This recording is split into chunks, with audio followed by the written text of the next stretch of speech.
ಪ್ರೀತಿಯ 9ನೇ ತರಗತಿ ವಿದ್ಯಾರ್ಥಿಗಳಿಗೆ ಈ ನಿಮ್ಮ ದೈಹಿಕ ಶಿಕ್ಷಕ ಗಿರೀಶನ ಬೆಳಗಿನ ಶುಭೋದಯಗಳು ಮಕ್ಕಳೇ.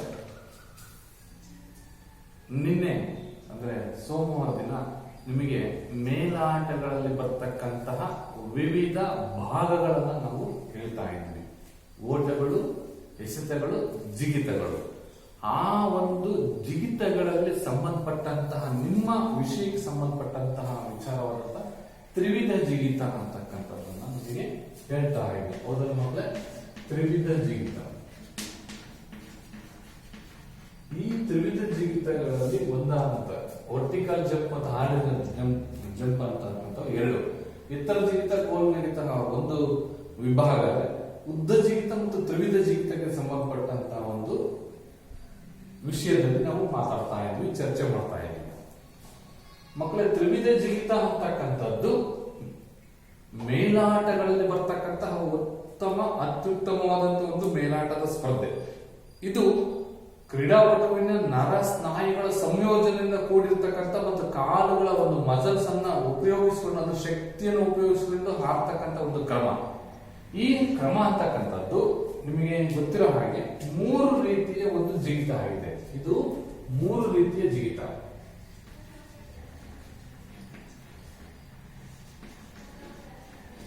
ಯಾವ್ಯಾವು? ಹಾಪ್, ಸ್ಟೆಪ್, ಜಂಪ್. ಹಾಪ್ ಅಂತಂದ್ರೆ ಜಿಗಿತಗಾರನು ಏನು 40 ಮೀಟರ್ ಉದ್ದ ಇರತಕ್ಕಂಥ ಜಿಗಿತಗಾರ ಓಡುವ ಮಾರ್ಗದಲ್ಲಿ ಬಳಸ್ಬಿಟ್ಟು 1.2 ಅಗಲ ಇರತ್ತಲ್ಲ, ಸೊ ಆ ಒಂದು ಓಡಿ ಬಂದು ತನ್ನ ಪವರ್ಫುಲ್ ಲೆಗ್ ಆದಂತ ಎಡಗಾಲ ಆಗಿರ್ಬೋದು ಅಥವಾ ಬಲಗಾಲ ಆಗಿರ್ಬೋದು. ಎಡಗಾಲ ಆದ್ರೆ ಎಡಗಾಲನ್ನ ಮೊದಲು ಅಲ್ಲಿಗೆ ಮೇಲೆ ಇಟ್ಬಿಟ್ಟು ಅಲ್ಲಿಂದ ಆಫ್ ಮಾಡೋದು, ಕುಂಟೋದು, ಎಲ್ಲಿಗೆ ಮತ್ತೆ ಎಡಗಾಲ ಬರೋ ಹಾಗೆ. ನೆಕ್ಸ್ಟ್ ಸ್ಲೀಪಿಂಗ್ ಲೆಗ್ ಇಂದ ಸ್ಟೆಪ್ ಇಡೋದು, ಸ್ಲೀಪಿಂಗ್ ಇಂದ ಸ್ಟೆಪ್ ಇಡೋದು. ನೆಕ್ಸ್ಟ್ ಎರಡೂ ಕಾಲಿಂದ ಜಂಪ್ ಮಾಡ್ತಕ್ಕಂಥದ್ದು ತ್ರಿವಿಧ ಜಿಗಿತದ 3 ರೀತಿಯ ಕ್ರಮ. ಹಾಪ್, ಸ್ಟೆಪ್, ಜಂಪ್ ಅಂತಕ್ಕಂಥದ್ದು. ಹಾಪ್ ಅಂದ್ರೆ ಓಡಿ ಬಂದು ಒಂಟಿ ಕಾಲಿನಲ್ಲಿ ನೆಗೆಯೋದನ್ನ ನಾವು ಹಾಪ್ ಅಂತ ಕರಿತೀವಿ, ಇನ್ನೇನೆ ಹೇಳಿದ ಹಾಗೆ. ಅದೇ ರೀತಿ ಸ್ಟೆಪ್ ಅಂತಂದ್ರೆ ಅದೇ ಕಾಲಿನಿಂದ ಜಿಗಿದು ಮತ್ತೊಂದು ಕಾಲಿನಲ್ಲಿ ಅಂದ್ರೆ ಸ್ಲೀಪಿಂಗ್ ಕಾಲಿನ ಹೆಜ್ಜೆಗಿಡೋದನ್ನು ಕರಿತೀವಿ. ಜಂಪ್ ಅಂದ್ರೆ ಗುಂಡಿಯೊಳಗೆ ಹಾರತಕ್ಕಂಥದ್ದು, ಈ ಪಿಟ್ ಒಳಗೆ ಹಾರತಕ್ಕಂಥದ್ದನ್ನ ನಾವು ಜಂಪ್ ಅಂತ ಕರಿತೀವಿ. ಸೊ ಇದನ್ನ ನಿನ್ನೆ ಹೇಳಿದ್ವಿ. ಮೇಲಾಟಗಳ ಸ್ಪರ್ಧೆಯಲ್ಲಿ ಇದು ನರಸ್ನಾಯುಗಳ ಸಂಯೋಜನೆಯನ್ನು ಉಪಯೋಗಿಸಿಕೊಂಡು ಕಾಲಲ್ಲಿರ್ತಕ್ಕಂಥ ಸ್ಫೋಟಕ ಶಕ್ತಿಯನ್ನ ಬಳಸಿ ಹಾರ್ತಕ್ಕಂಥ ಕ್ರಮ ತ್ರಿವಿಧ ಜಿಗಿತ ಆಗಿದೆ. ಇದು ಹಾಪ್, ಸ್ಟೆಪ್, ಜಂಪ್. ಹಾಪ್, ಸ್ಟೆಪ್, ಜಂಪ್ 3 ರೀತಿಯ ಜಿಗಿತವನ್ನು ಹೊಂದಿದೆ ಅಂತ ಹೇಳ್ತಿದ್ವಿ. ಹೌದಲ್ಲ ಮಕ್ಕಳೇ? ಈ ಒಂದು ತ್ರಿವಿಧ ಜಿಗಿತ ಅಂಕಣದಲ್ಲಿ ಮೊದಲು ನೀವು ತಿಳ್ಕೊಂಡಿರ್ಬೇಕಾಗಿರೋದು ಓಡುವ ಮಾರ್ಗ.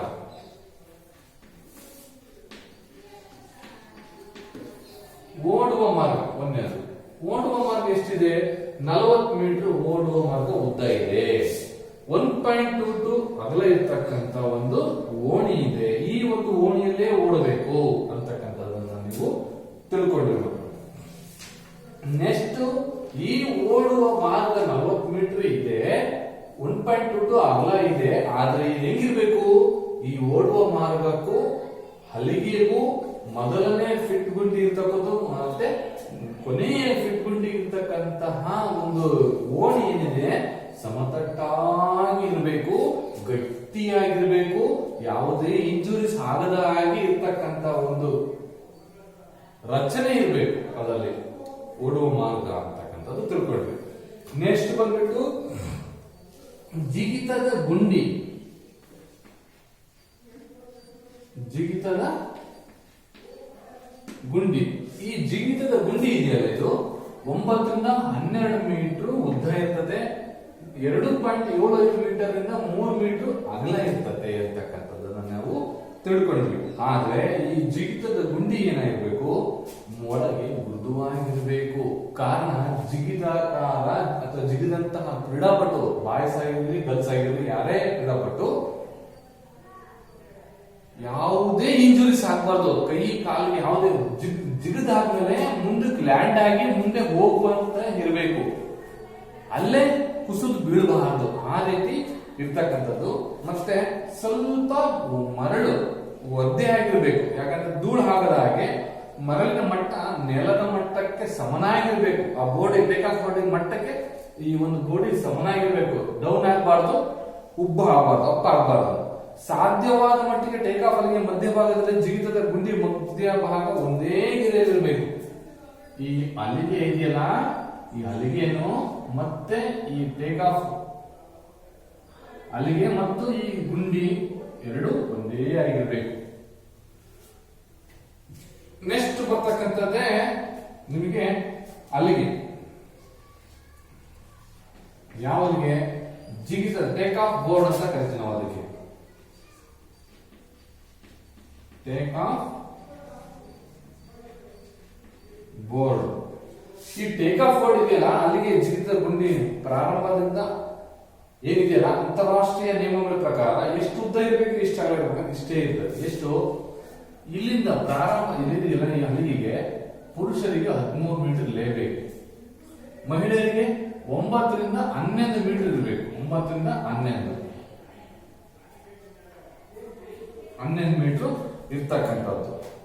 ಇದು ಕಿರಿಯರಿಗೆ 9 ಮೀಟರ್ ಮತ್ತೆ 12 ಮೀಟರ್ ಇರ್ತದೆ. ಆದ್ರೆ ಮಹಿಳೆಯರಿಗೂ ಮತ್ತು ಸೀನಿಯರ್ಸ್ಗೆ 13 ಮೀಟರ್ ಇರ್ತಕ್ಕಂಥದ್ದು ಪುರುಷರಿಗೆ ಇದೆ ಅಂತ ಹೇಳಿದ್ವಿ. ಟೇಕ್ ಆಫ್ ಗಿರಿಯಿಂದ ಜಿಗಿತದ ಗುಂಡಿ ಕೊನೆಯ ಅಂಚಿನವರು ಕನಿಷ್ಠ 21 ಮೀಟರ್ ಅಂತರ ಇರ್ತದೆ. ಎಲ್ಲಿಂದ? ಇದೆಯಲ್ಲ, ಈ ಪ್ರಾರಂಭದ ಗಿರಿಯಿಂದ ಅಪ್ ಟು ಈ ಎಂಡ್ವರೆಗೂ 21 ಮೀಟರ್ ಇರ್ತದೆ ಅಂತ ಅಂದ್ಬಿಟ್ಟು ನಾವು ನಿನ್ನೆ ತಿಳ್ಕೊಂಡ್ವಿ. ಹೌದಲ್ಲ ಮಕ್ಕಳೇ? ನೆಕ್ಸ್ಟ್, ಈ ಅಲ್ಲಿಗೆ ರಚನೆ ಅಂತಕ್ಕಂಥದ್ದು ಹೆಂಗಿದೆಯಪ್ಪ ಅಂತಂದ್ರೆ 1.22 ಅಗಲನಿದೆ.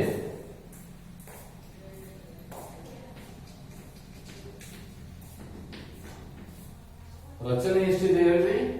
1.22 ಇಲ್ಲಿಂದ ಇಲ್ಲಿಗೆ ಅಗಲ. ಹೌದಾ? ಸೊ ಅಂದ್ರೆ ಉದ್ದ, ಇದು ಉದ್ದ ಅಂತ ನಾವು ಕನ್ಸಿಡರ್ ಬೇಕು. ಇದೆಷ್ಟು ಮೀಟರ್ ಉದ್ದ ಇದೆಯೋ ಅಷ್ಟೇ ಉದ್ದ ಇದೆ. ಅಗಲ ಬಂದ್ಬಿಟ್ಟು 20 ಸೆಂಟಿಮೀಟರ್. ಟೇಕ್ ಆಫ್ ಬೋರ್ಡ್ ನ ಅಲ್ಲಿಗೆ ಇದೆಯಲ್ಲ 1.22 ಮೀಟರ್ ಉದ್ದ ಇದೆ, 20 ಸೆಂಟಿಮೀಟರ್ ಅಗಲ ಇರ್ತದೆ. ಅಂದ್ರೆ ಅಗಲ ಇದು ಹಲಿಗೆ ಅಂತ ತಿಳ್ಕೊಳ್ಳೋದು. ಎಕ್ಸಾಂಪಲ್, ನಮ್ಮ ಒಂದು ಇದು ಇದೆಯಲ್ಲ, ಇದು ಹಲಿಗೆ ಇದೆ. ಹಲಿಗೆ ಎಷ್ಟು ಉದ್ದ ಇದೆ? 1.22 ಹಲಿಗೆ ಉದ್ದ ಇದೆ. ಆದ್ರೆ ಇದ್ರ ಅಗಲ ಇದೆ, ಬಿಡುತ್ತು. ಇದು ಬಂದ್ಬಿಟ್ಟು 20 ಸೆಂಟಿಮೀಟರ್. ಆದ್ರೆ ದಪ್ಪ, ಈ ದಪ್ಪ ಇದೆಯಲ್ಲ 10 ಸೆಂಟಿಮೀಟರ್ ದಪ್ಪ ಇದೆ. ಯಾವ ತರದಲ್ಲಿದೆ? ಇದು ಆಯತಾಕಾರದಲ್ಲಿದೆ. ಈ ತರ ಅಲ್ಲಿಗೆ ಅಂತಕ್ಕಂಥದ್ದು ಇದೆ. ಸೊ ನೆಕ್ಸ್ಟ್, ಇದ್ರ ಮೂಲ ನಿಯಮಗಳು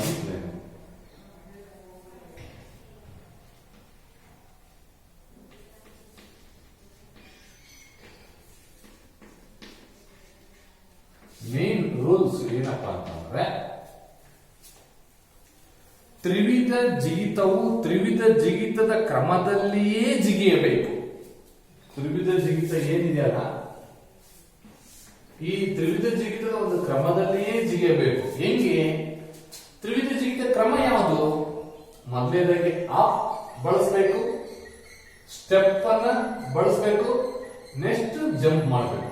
ಆಪ್, ಸ್ಟೆಪ್, ಜಂಪ್ ರೀತಿಯಲ್ಲಿಯೇ ಜಿಗಿದರೆ ಮಾತ್ರ ತ್ರಿವಿಧ ಜಿಗಿತ ಅನ್ನಿಸಿಕೊಳ್ಳುತ್ತದೆ. ಆದ್ರಿಂದ ಇದು ಆಪ್, ಸ್ಟೆಪ್, ಜಂಪ್ ರೀತಿಯಲ್ಲಿಯೇ ಇರಬೇಕು. ನೆಕ್ಸ್ಟ್, ಟೇಕ್ ಆಫ್ ಗೆರೆಯನ್ನು ತುಳಿಯಬಾರದು. ಯಾವುದೇ ಕಾರಣಕ್ಕೂ ಈ ಹಲಿಗೆಯನ್ನು ತುಳಿಬಹುದು, ಆದ್ರೆ ಈ ಒಂದು ಬೆರಳುಗಳು ಈ ಕ್ರಾಸ್ ಆಗಂಗಿಲ್ಲ. ಟೇಕ್ ಆಫ್ ಹಲಿಗೆ ಬೆರಳು ಕ್ರಾಸ್ ಆಗಿಲ್ಲ. ಕ್ರಾಸ್ ಆದ್ರೇನು? ಒಂದು ಪ್ರಯತ್ನ ಮುಕ್ತಾಯ. ಆ ಕ್ರೀಡಾಪಟು ಕಳೆದುಕೊಳ್ತಾನೆ, ಒಂದು ಯತ್ನವನ್ನ ಕಳೆದುಕೊಳ್ತಾರೆ.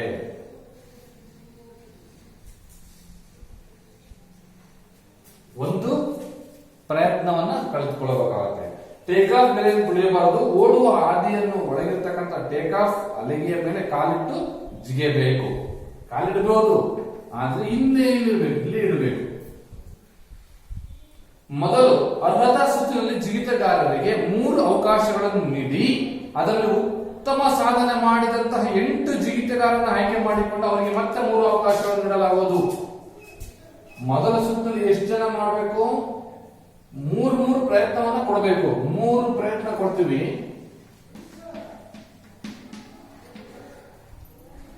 ಮೂರು ಪ್ರಯತ್ನಗಳನ್ನು, ಮೂರು ಪ್ರಾಕ್ಟೀಸ್ ಅಂದ್ರೆ ಮೂರು ಅವಕಾಶಗಳನ್ನ ಕೊಟ್ಟು ಆ ಮೂರು ಅವಕಾಶಗಳಲ್ಲಿ ಉತ್ತಮ ಸಾಧನೆ ಮಾಡಿರ್ತಕ್ಕಂತಹ 8 ಕ್ರೀಡಾಪಟುಗಳಿಗೆ ನಾವು ಮತ್ತೆ ಮೂರು ಅವಕಾಶಗಳನ್ನು ಕೊಡಬೇಕು.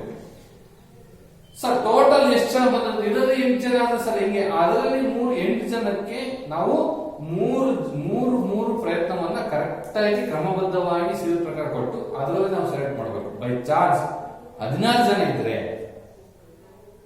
30 ಜನ ಇದ್ರೆ ಅಥವಾ 30ಕ್ಕಿಂತ ಹೆಚ್ಚು ಕ್ರೀಡಾಪಟುಗಳು ಇದ್ದಂತ ಸಂದರ್ಭದಲ್ಲಿ ನಾವೇನ್ ಮಾಡಬೇಕು, ಬೆಸ್ಟ್ 8 ಪ್ಲೇಯರ್ಸ್ ಕ್ರೀಡಾಪಟುಗಳನ್ನ ಅದರಲ್ಲಿ ಉತ್ತಮ ಜಿಗಿತಗಾರರನ್ನು ನಾವು ಆಯ್ಕೆ ಮಾಡಬೇಕು.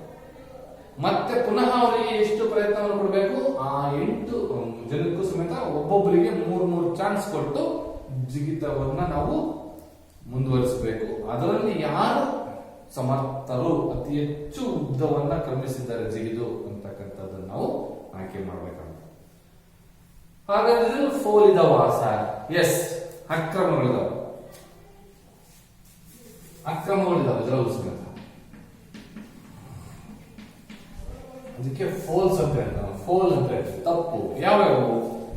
ಜಿಗಿಯುವ ರೀತಿಯ ಕ್ರಮಬದ್ಧವಾಗಿಲ್ಲದಿದ್ದರೆ ಆ ಜಿಗಿತವು ಅನರ್ಹಗೊಳ್ಳುವುದು. ಓಡ್ತಕ್ಕಂಥ ಒಬ್ಬ ಕ್ರೀಡಾಪಟು ಏನ್ ಹೇಳ್ತಾನೆ, ಹಾಫ್ ಸ್ಟೆಪ್ ಜಂಪ್ ರೀತಿಯಲ್ಲೇ ಜಿಗಿಯಬೇಕು, ಹೌದಾ? ಸೊ ಹಾಫ್ ಸ್ಟೆಪ್ ಜಂಪ್ ಅನ್ನ ಬಳಸದೆ ಸುಮ್ಮನೆ ಹಾಫ್ ಮಾಡಿ ಹೋಗಿ ಜಂಪ್ ಮಾಡಿದ್ರೆ ತಪ್ಪು. ಸ್ಲೀಪಿಂಗ್ ಲೆಗ್ ಸ್ಟೆಪ್ ಇರಲೇಬೇಕು. ಒಂದೇ ಸರಿ ಅವನ ಹಾಪೆ ಮಾಡಲ್ಲ, ಡೈರೆಕ್ಟ್ ಸ್ಟೆಪ್ ಇಟ್ಟು ಜಂಪ್ ಮಾಡಿದ, ಅದು ತಪ್ಪು. ಈ ರೀತಿ ಕ್ರಮವಲ್ಲದ ರೀತಿಯಲ್ಲಿ ಜಿಗಿತಗಾರನ ಜಿಗಿದರೆ ತಪ್ಪು ಎಂದು ಪರಿಗಣಿಸಲಾಗುವುದು. ಟೇಕ್ ಆಫ್ ಗೆರೆಯನ್ನು ತುಳಿಯಬಾರದು. ಅಕಸ್ಮಾತ್ ತುಳಿದರೆ, ಟೇಕ್ ಆಫ್ ಗೆರೆ ತುಳಿದರೆ ಫೋಲ್ ಕನ್ಸಿಡರ್ ಮಾಡ್ತೀವಿ. ಒಂದು ಪ್ರಯತ್ನ ಕಳ್ಕೊಂಡು.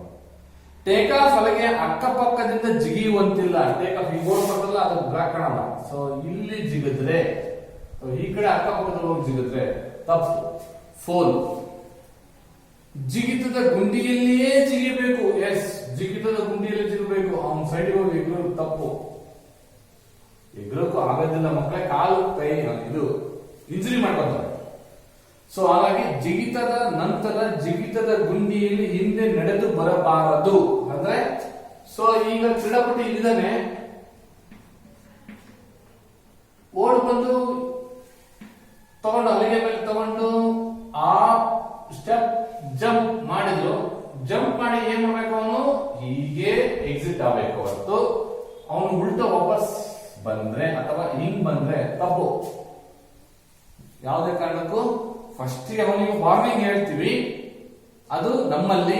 ಆದ್ರೆ ನ್ಯಾಷನಲ್ ಇಂಟರ್ನ್ಯಾಷನಲ್ ಅಲ್ಲಿ ಯಾವುದೇ ಕಾರಣಕ್ಕೂ ಇಲ್ಲ, ಫೋಲ್ ಅಂತಾರೆ.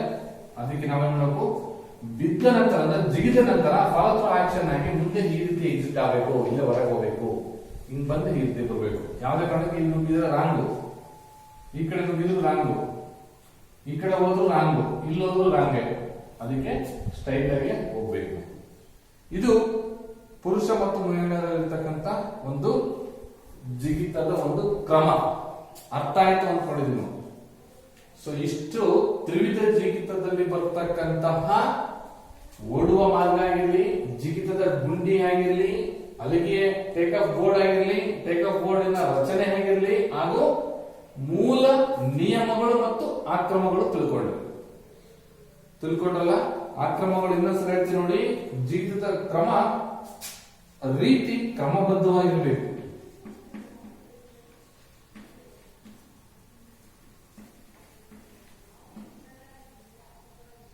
ಬದ್ಧತೆ ಇರಬೇಕು. ಕ್ರಮಬದ್ಧತೆಯಿಂದ ಜಿಗಿಯಬೇಕು. ಒಂದು ಟೇಕ್ ಆಫ್ ಗೆರೆ ತುಳಿಬಾರದು, ಬಾರದು. ಅಕ್ಕಪಕ್ಕ ಜಿಗಿಯೋದ್ರಿಂದ ಟೇಕ್ ಆಫ್ ಗೆರೆ ಇದೆಯಲ್ಲ, ಅಕ್ಕಪಕ್ಕದಲ್ಲಿ ಜಿಗಿಯುವುದಿಲ್ಲ, ಜಿಗಿಯಬಾರದು. ಗುಂಡಿಯಲ್ಲಿಯೇ ಜಿಗಿಯಬೇಕು. ಟೇಕ್ ಆಫ್ ಏನು ಗುಂಡಿ ಇದೆಯಲ್ಲ, ಆ ಗುಂಡಿ ಒಳಗೆ, ಆ ಪಿಟ್ಟೊಳಗೆ ಗುಂಡಿಯಲ್ಲಿ ಜಿಗಿಯಬೇಕು.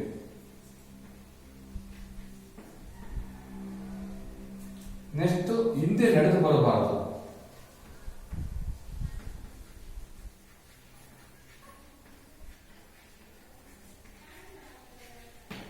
ಹಿಂದೆ ನಡೆಬರಬಾರದು. ಕ್ರಮ ಪದ್ಧತಿಯಿಂದ ಜಿಗಿಬೇಕು. Take off ಗೆರೆನ ತುಳಿಬಾರದು. ಅಕ್ಕಪಕ್ಕದಿಂದ ಜಿಗಿಯಬೇಕು. ಗುಂಡಿಯಲ್ಲಿ ಜಿಗಿಯಬೇಕು. ಒಂದು ಹಿಂದೆ ಯಾವುದೇ ಕಾರಣಕ್ಕೂ ನಡೆದು ಬರಬಾರದು. ಇಷ್ಟು ಒಂದು ಕ್ರಮ ಇದೆ. ಅರ್ಥ ಆಯ್ತಲ್ಲ ಮಕ್ಕಳೇ? ನೆಕ್ಸ್ಟ್ ರಾಜ್ಯ ಕ್ರೀಡಾಪಟು ಅವರ ಒಂದು ಪರಿಚಯ ಮಾಡೋದು. ರಾಜ್ಯ ಕ್ರೀಡಾಪಟು ಆಗಿರ್ತಕ್ಕಂತಹ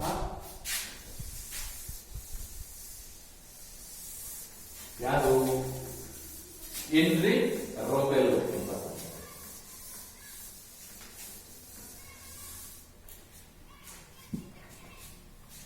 ಕ್ರೀಡಾಪಟುಗಳ ಪರಿಚಯ, ರಾಜ್ಯ ಕ್ರೀಡಾಪಟುಗಳ ಪರಿಚಯ.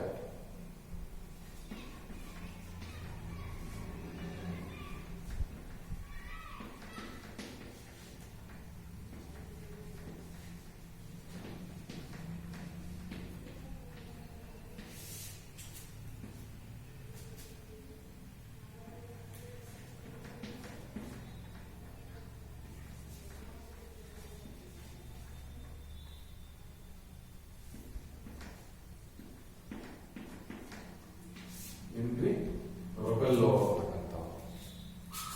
ಈ ಹೆನ್ರಿ ರೊಬೆಲ್ಲೋ ಅಂತಕ್ಕಂಥವರು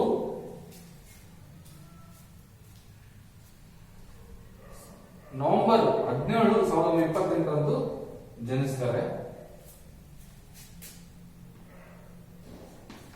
17/11/1928 ಅವರ ಜನನ.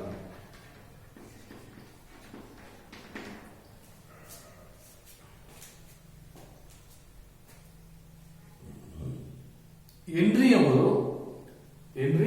ರೊಬೆಲ್ಲೋ ಅವರು ಭಾರತೀಯ ತ್ರಿವಿಧ ಜಿಗಿತಗಾರರಾದಂತಹ ಒಬ್ಬ ಧೀಮಂತ ಕ್ರೀಡಾಪಟು. ಭಾರತದ ಸ್ವಾತಂತ್ರ್ಯ ನಂತರ ಮೊಟ್ಟ ಮೊದಲು 1900 ಲಂಡನ್ ಒಲಿಂಪಿಕ್ಸ್ ನಲ್ಲಿ ಭಾಗವಹಿಸ್ತಾರೆ. 1948 ನಡೆದಂತಹ ಲಂಡನ್ ಒಲಿಂಪಿಕ್ಸ್ ನಲ್ಲಿ ಮೊಟ್ಟ ಮೊದಲು ಜಿಗಿತಗಾರರಾಗಿ ಭಾಗವಹಿಸ್ತಾರೆ ಇವರು. ಅಲ್ಲಿನಿಂದ ಆರಂಭವಾಗುತ್ತೆ. ಇವರು ಮೊದಲು ಕ್ರೀಡೆಗಳಲ್ಲಿ ಆಸಕ್ತಿ ಇರಲಿಲ್ಲ. ಆದರೂ ಸಮೇತ ಇವರ ಕುಟುಂಬದವರು ಲಕ್ನೋದಿಂದ ಬೆಂಗಳೂರಿಗೆ ಬಂದಂತಹ ಸಂದರ್ಭದಲ್ಲಿ, ಲಕ್ನೋದಲ್ಲಿ ಮೂಲ ವಾಸ ನಡೆದಿರ್ತದೆ, ಆ ಲಕ್ನೋದಿಂದ ಬೆಂಗಳೂರಿಗೆ ಬಂದಂತಹ ಸಂದರ್ಭದಲ್ಲಿ ಇವರಿಗೆ ಬಾಲ್ಡ್ವಿನ್ ಬಾಲಕರ ಪ್ರೌಢಶಾಲೆಗೆ ಸೇರ್ಕೊಳ್ತಾರೆ.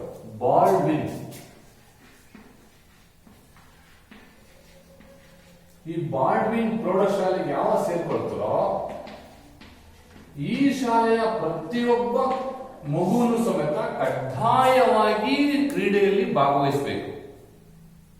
ಆಗಿದ್ರೆ ಮಾತ್ರ ಆ ಶಾಲೆಯಲ್ಲಿ ಓದಲಿಕ್ಕೆ ಅರ್ಹತೆ. ನೋಡಿ, ಬಾಲ್ಡ್ವಿನ್ ಪ್ರೌಢಶಾಲೆ ಬೆಂಗಳೂರು. ಈ ಒಂದು ಶಾಲೆಯಲ್ಲಿ ಯಾವುದೇ ಮಗು ದಾಖಲಾತಿಯನ್ನು ಹೊಂದಲಿ, ಅಡ್ಮಿಷನ್ ಆಗಲಿ, ಓದಕ್ ಬರಲಿ, ಏನಪ್ಪ ರೂಲ್ಸ್? ಪ್ರತಿಯೊಂದು ಕ್ರೀಡಾಪಟು ಪ್ರತಿಯೊಂದು ಮಗು ಯಾವುದಾದ್ರೂ ಒಂದು ಕ್ರೀಡೆಯಲ್ಲಿ ಭಾಗವಹಿಸಿದ್ರೆ ಮಾತ್ರ ಅಡ್ಮಿಷನ್. ನೋಡಿ ಹೆಂಗಿದೆ ಇದು. ನಮ್ಮ ಶಾಲೆಗೆ ಬಂದ್ಬಿಟ್ರೆ ಅಲ್ವಾ, ಎಷ್ಟು ಸ್ಪೋರ್ಟ್ಸ್ ಅಲ್ಲಿ, ಎಷ್ಟು ಆಟದಲ್ಲಿ ಮುಂದುವರಿಬಹುದು. ಸೊ ಇದು ಒಂದು ಬಾಲ್ಡ್ವಿನ್ ಪ್ರೌಢಶಾಲೆಗೆ ಸೇರ್ಕೊಳ್ತಾರೆ. ಆ ಒಂದು ಶಾಲೆಯಲ್ಲಿ ಕಡ್ಡಾಯವಾಗಿ ಕ್ರೀಡೆ ಮತ್ತು ಆಟಗಳಲ್ಲಿ ಭಾಗವಹಿಸಬೇಕಾಗಿತ್ತು ಅಂತಕ್ಕಂಥ ಒಂದು ನಿಯಮ ಇರ್ತದೆ. ಆದ್ರಿಂದ ಅವರು 16ನೇ ವಯಸ್ಸಲ್ಲಿ ಅಂತರ್ಶಾಲಾ ಮೇಲಾಟ ಕ್ರೀಡಾಕೂಟದಲ್ಲಿ ಭಾಗವಹಿಸಿದ್ರು. ಅವರಿಗೆ 16ನೇ ವಯಸ್ಸು. ಆ ಒಂದು ಸಂದರ್ಭದಲ್ಲಿ ಅಂತರ್ಶಾಲೆ, ನಾವೀಗೇನು ಹೋಬಳಿ ಮಟ್ಟ, ವಲಯ ಮಟ್ಟ, ತಾಲೂಕು ಮಟ್ಟ, ಜಿಲ್ಲಾ ಮಟ್ಟ ಏನ್ ಹೇಳ್ತೀವಲ್ಲ, ಅಂತರ್ಶಾಲಾ ಮಟ್ಟದಲ್ಲಿ 16ನೇ ವಯಸ್ಸಲ್ಲಿ ಅವರು ಮೇಲಾಟಗಳು, ಅಥ್ಲೆಟಿಕ್ಸ್ ಅಲ್ಲಿ ಭಾಗವಹಿಸಿದ್ರು. ಹೀಗೆ ಅವರ ಕ್ರೀಡಾ ಜೀವನ ಆರಂಭವಾಗಿ ಉತ್ತಮ ಹೆಮ್ಮರವಾಗಿ ಬೆಳೆಯಿತು. 18ನೇ ವಯಸ್ಸಿನಲ್ಲಿ ಅವರು 1946 ಬೆಂಗಳೂರು ನಡೆದಂತ ಆಲ್ ಇಂಡಿಯಾ ಒಲಿಂಪಿಕ್ ಕ್ರೀಡಾಕೂಟದಲ್ಲಿ ಭಾಗವಹಿಸಿದರು. 18ನೇ ವಯಸ್ಸಿನಲ್ಲಿ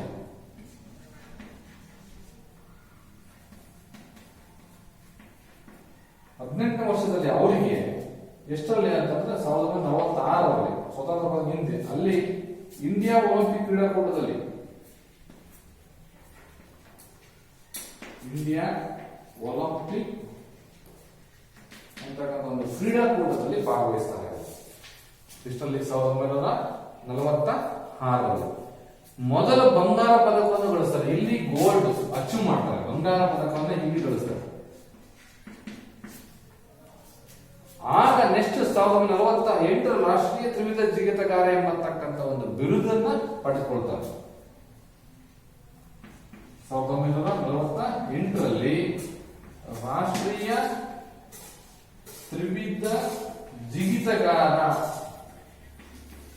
ಎಂತಕ್ಕಂಥ ಒಂದು ಟೈಟಲ್ ಅನ್ನ ಬಿರುದನ್ನ ಪಡೆದುಕೊಳ್ತಾರೆ. ಸೊ ಆವಾಗ ಅವರು ಲಕ್ನೋದಲ್ಲಿ ಒಂದು ಟೂರ್ನಮೆಂಟ್ ನಡೀತಾರೆ. ಲಕ್ನೋದಲ್ಲಿ ಆ ಒಂದು ರಾಷ್ಟ್ರೀಯ ದಾಖಲೆಯಾಗಿ ಅವರು ಅವತ್ತು ಸಾಧನೆ ಮಾಡ್ತಾರೆ. ಆ ದಾಖಲೆ ಎಷ್ಟಪ್ಪ ಅಂತಂದ್ರೆ 15.29 ಮೀಟರ್. ಇದು ಅವರ ವೈಯಕ್ತಿಕ ದಾಖಲೆ. ಇಲ್ಲಿ ಲಕ್ನೋದಲ್ಲಿ ನಡೆದಂತಹ ರಾಷ್ಟ್ರೀಯ ಕ್ರೀಡಾಕೂಟ.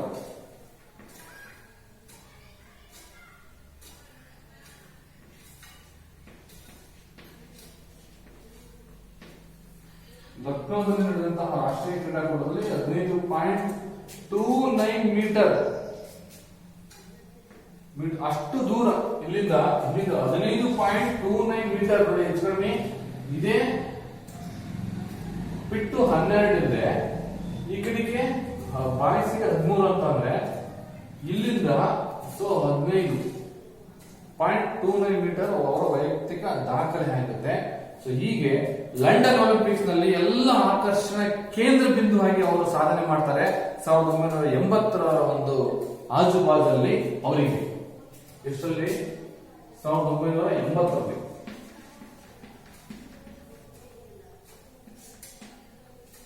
ಅವರಿಗೆ ವಾಯುಪಡೆಯಲ್ಲಿ ನಾಯಕನಾಗಿ ನೇಮಕ ಆಗ್ತಾರೆ. ವಾಯುನೆಲೆಯ ತಂಡದ ನಾಯಕರಾಗಿ ನಿವೃತ್ತಿನೂ ಆಗ್ತಾರೆ. 1984-88ರವರೆಗೆ ಭಾರತೀಯ ಕ್ರೀಡಾ ಪ್ರಾಧಿಕಾರದ ಮೊದಲ ನಿರ್ದೇಶಕರಾಗಿ ಸೇವೆ ಸಲ್ಲಿಸ್ತಾರೆ. ನೋಡಿ, 1984-88ರವರೆಗೆ ಭಾರತೀಯ ಕ್ರೀಡಾ ಪ್ರಾಧಿಕಾರ ಏನು ಸ್ಪೋರ್ಟ್ಸ್ ಅಥಾರಿಟಿ ಆಫ್ ಇಂಡಿಯಾ ಏನ್ ಕರೀತಾರೆ ಸಾಯಿ, ಆ ಒಂದು ಭಾರತೀಯ ಕ್ರೀಡಾ ಪ್ರಾಧಿಕಾರದ ನಿರ್ದೇಶಕರಾಗಿ ಪ್ರಥಮ ನಿರ್ದೇಶಕರಾಗಿ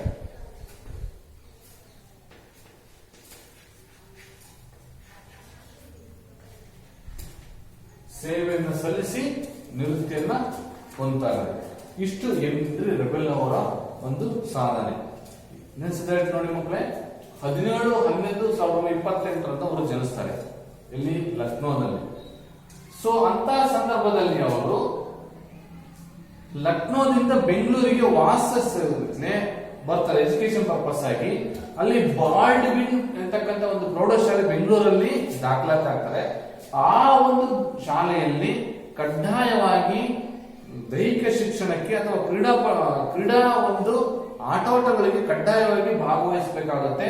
ಅಂತ ಸಂದರ್ಭದಲ್ಲಿ ಅವರು 16ರ ವಯಸ್ಸಿನಲ್ಲಿ ಏನ್ ಮಾಡ್ತಾರೆ, ಅಂತರ್ಶಾಲಾ ಕ್ರೀಡಾಕೂಟ ಸ್ಪರ್ಧೆಗೆ ಮೇಲಾಟಗಳ ಒಂದು ಭಾಗವಾಗಿ ಆಯ್ಕೆ ಆಗ್ತಾರೆ. ಅಂತಹ ಸಂದರ್ಭದಲ್ಲಿ ಅವರು ಭಾಗವಹಿಸಿದಂತ ಸಂದರ್ಭದಲ್ಲಿ ಉತ್ತಮ ಸಾಧನೆಯನ್ನ ಮಾಡ್ತಾರೆ. ಎಷ್ಟಾಗಪ್ಪ ಅಂತಂದ್ರೆ 18ನೇ ವಯಸ್ಸಲ್ಲಿ ಬಂಗಾರ ಪದಕವನ್ನ ಗಳಿಸ್ತಾರೆ. ಅದು ಯಾವುದು ಇಂಡಿಯನ್ ಒಲಿಂಪಿಕ್ ಕ್ರೀಡಾಕೂಟ ಅಂತಕ್ಕಂಥ ಒಂದು ಸಂದರ್ಭದಲ್ಲಿ. ಅವಾಗ ಆ ಒಂದು ಬಂಗಾರ ಪದಕವನ್ನು ಯಾವಾಗ ಗಳಿಸ್ತಾರೋ ಅಲ್ಲಿಂದ ಆರಂಭ ಆಗುತ್ತೆ. 1968ರಲ್ಲಿ ಅವರಿಗೆ ತ್ರಿವಿಧ ಜಿಗಿತಗಾರ ಅಂತಕ್ಕಂಥ ಒಂದು ಬಿರುದನ್ನ ಸಮೇತ ಅವರು ಪಡ್ಕೊಳ್ತಾರೆ.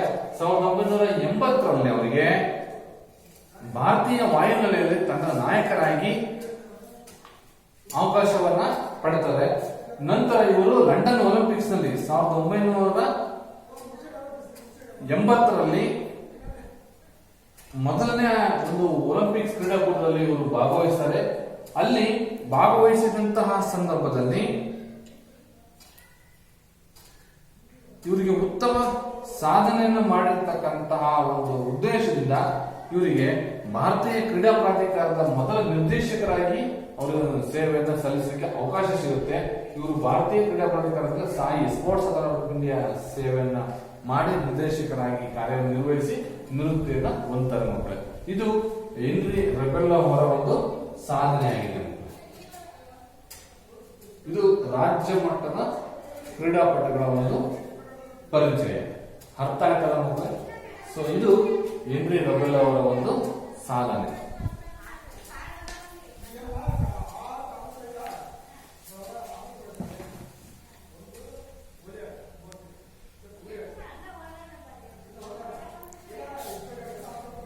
ಸೊ ಇದು ಇವತ್ತಿಗೆ ಇಷ್ಟು ಅರ್ಥ ಮಾಡ್ಕೊಳ್ಬೇಕು ಮಕ್ಕಳೇ. ನಾಳೆ ನಿಮಗೆ ಮುಂದುವರೆದಂತಹ ರಾಜ್ಯದಾಯ್ತು ರಾಷ್ಟ್ರ ಮತ್ತು ಅಂತಾರಾಷ್ಟ್ರೀಯ ಮಟ್ಟದ ಕ್ರೀಡಾಪಟುಗಳ ಬಗ್ಗೆ ಅಧ್ಯಯನ ಮಾಡೋಣ. ಏನಾದರೂ ಡೌಟ್ಸ್ ಇದೆ ವಾಟ್ಸಪ್ ಮುಖಾಂತರ ನೀವು ಸಮಸ್ಯೆಗಳನ್ನ ಬಗೆಹರಿಸಬಹುದು. ಧನ್ಯವಾದಗಳು.